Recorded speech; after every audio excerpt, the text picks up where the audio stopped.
In the quiet village of Eldenbrook, nestled between rolling hills and ancient forests, a sinister presence had begun to stir. It was a presence that had lurked in the shadows for centuries, whispered about in hushed tones by the village elders. They called it the Shadowing, a malevolent force that sought to possess the souls of the living. At the heart of Eldenbrook stood an old, dilapidated mansion that had long been abandoned. Its windows were shattered, its walls overgrown with ivy, and its aura carried an eerie weight. The villagers avoided the mansion, believing it to be the source of the shadowing. But as time passed, curiosity overcame fear, and a group of young friends decided to venture inside. The group consisted of 4 friends: Eamon, the brave and adventurous leader; Eliza, the insightful and cautious one; Luca, the mischievous prankster; and Isabella, the curious and artistic soul. Armed with flashlights, they pushed open the creaking door and entered the mansion's dimly lit foyer. The air was thick with a foreboding energy. As they explored, the friends discovered an old journal on a dusty shelf. Its pages contained cryptic writings and sketches of demonic symbols. The journal belonged to a man named Alistair Thorne,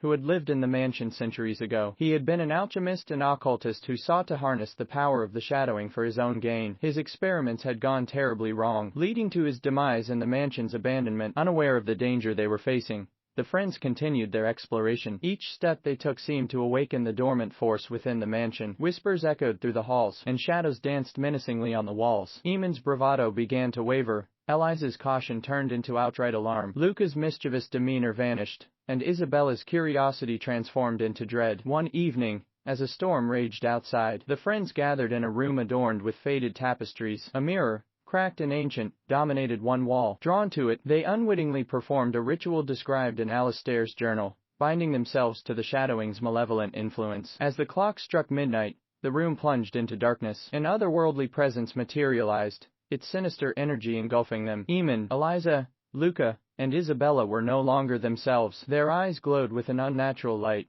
as they were possessed by the very force they had sought to understand. Days turned into weeks, and the village of Eldenbrook grew more somber and deserted with each passing moment. The possessed friends, now vessels for the shadowing's malevolence, wreaked havoc on the village. Fear gripped the hearts of the remaining villagers as they watched their once peaceful community descend into chaos. But hope flickered in the form of a wise old woman named Serafina. She was a guardian of ancient knowledge, one who had encountered the shadowing before and survived its grasp. Armed with rituals and incantations passed down through generations, Serafina embarked on a perilous journey to free the village from the possessed quartet. The final confrontation took place within the mansion's cursed halls. Serafina faced the possessed friends, their eyes gleaming with malevolent power. With incantations and symbols etched into the air, she summoned her strength to battle the ancient force that had haunted the mansion for centuries. A fierce battle ensued, a clash of wills and magic. The very fabric of reality seemed to warp as the shadowing fought to maintain its hold. But Serafina's knowledge and determination prevailed. Through a combination of ancient rituals and heartfelt pleas, she managed to sever the connection between the possessed friends and the shadowing. As the darkness receded,